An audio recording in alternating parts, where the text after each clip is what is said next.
Shalom saudara yang kekasih.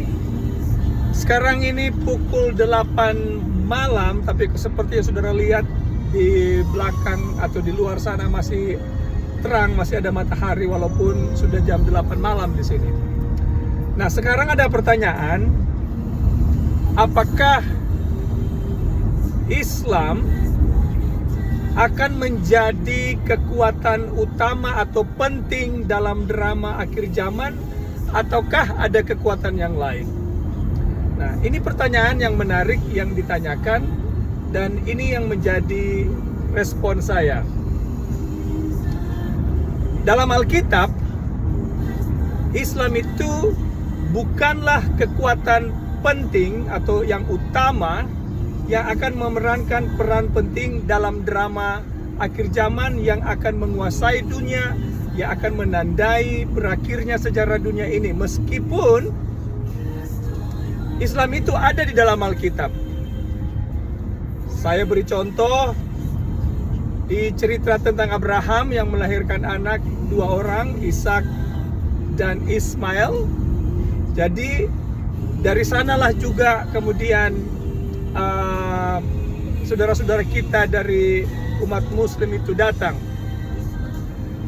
Tetapi apakah Islam akan menjadi kekuatan penting dalam drama akhir zaman? Alkitab tidak mengatakan demikian.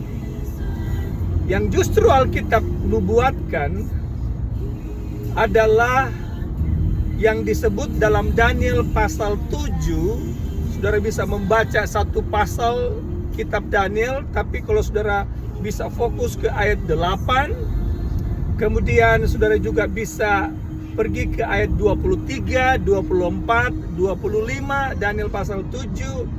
Saudara akan temukan satu kekuatan yang dinubuatkan Alkitab yang akan menjadi kekuatan utama yang penting dalam drama akhir zaman.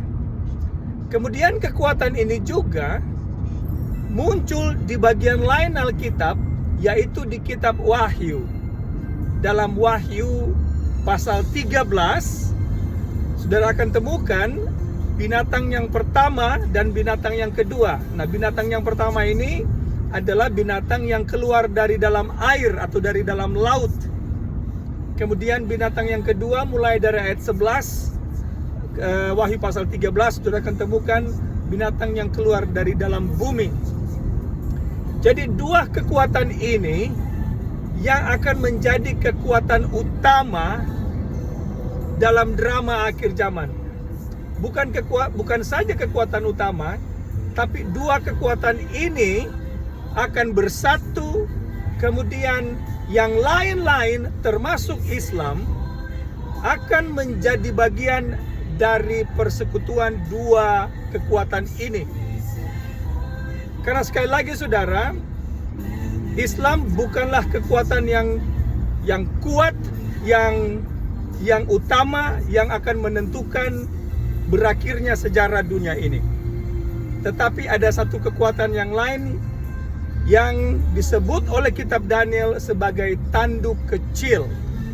Nah, bagi saudara-saudara yang ingin mempelajari siapa tanduk kecil ini, saya sudah membahas di channel YouTube saya, di Ram Media Ministry Channel, tentang Antichrist atau Antikris bukanlah Islam, tapi kekuatan yang satu ini. Nah, kalau saudara penasaran yang mana yang saya maksud, saudara bisa mengecek di YouTube Ram Media Ministry, dan juga saya pernah bahas di channel di Facebook ini. Saudara bisa mengecek. Nah, saudara yang kekasih, jangan lupa bahwa yang menjadi musuh Allah yang utama bukanlah kekuatan non-Kristen. Non-Kristen itu bukanlah kekuatan utama dari umat-umat Allah. Tetapi musuh utama dari umat-umat Allah itu datang dari dalam gereja itu sendiri. Artinya orang Kristen itu sendiri, orang yang percaya kepada Yesus atau organisasi agama yang berbicara tentang Yesus, tetapi kemudian mengaku dirinya sebagai wakil Allah, dan nantinya mereka inilah yang akan menguasai dunia kita ini. Saya beri saudara sedikit saja dia punya petunjuk atau clue-nya. Kekuatan ini, kekuatan gereja ini adalah gereja yang memiliki umat terbanyak di dunia. Jadi itu dia punya petunjuk. Oke? Nah, jadi saudara yang kekasih, jadi dalam Matius pasal 24, kalau saudara pelajari Matius pasal 24, yang akan menjadi yang diamarkan oleh Yesus, akan terjadi penyesatan oleh sebab akan muncul nabi-nabi palsu, ada mesias-mesias palsu. Kemudian yang lebih penting lagi yang saudara harus pelajari, yang harus saudara teliti, adalah nubuatan atau tulisan Rasul Paulus dalam 2 Tesalonika pasal 2. Saudara bisa baca satu pasal itu, tapi mulai dari ayat 3 seterusnya, saudara akan temukan satu kekuatan yang identitasnya disebut sebagai manusia durhaka. Paulus katakan dunia ini tidak akan berakhir atau kiamat tidak akan tiba sebelum manusia durhaka ini dinyatakan. Nah, manusia durhaka ini di 2 Tesalonika pasal 2, saudara, adalah kekuatan yang sama yang kita temukan di Daniel pasal 7 dan di Wahyu pasal 13. Bagi saudara yang ingin meneliti pelajaran ini lebih jauh, saudara bisa pergi ke ke YouTube Ram Media Ministry. Saudara akan temukan banyak informasi di sana. Atau saudara bisa email ke saya atau bertanya ke saya.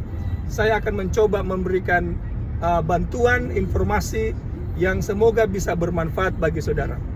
Ingat saudara yang kekasih, Yesus segera datang dan musuh Allah bekerja semakin keras untuk menipu umat-umat Allah.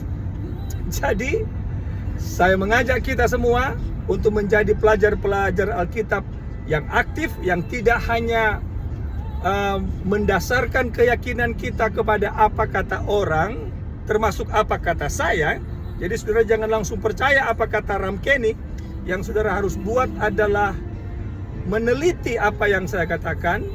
Dengan demikian saudara bisa membuktikan sendiri kebenaran dari apa yang saya katakan. Tapi saya memberikan jaminan kepada saudara bahwa apa yang saya katakan ini adalah benar. Oke, kita jumpa lagi pada video yang lain.